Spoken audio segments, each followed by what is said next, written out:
So, you wanna tie a D-rig?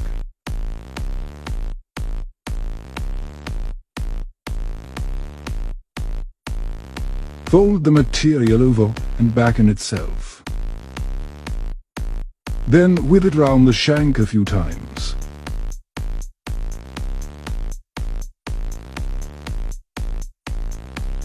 Pass the tag end back through loop.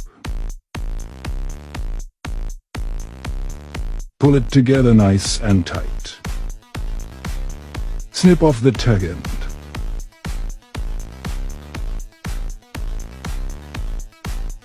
Slip on a micro-ring swivel. Pass the hook link back through the eye. Here, create the size D you want.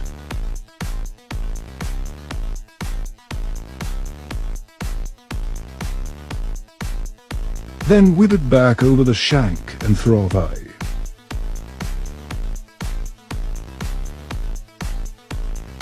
You've now got your D-rig.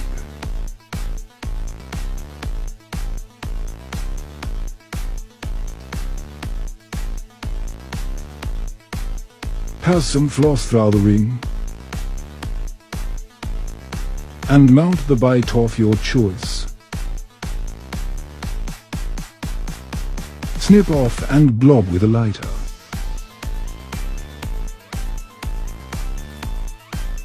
You should end up with this.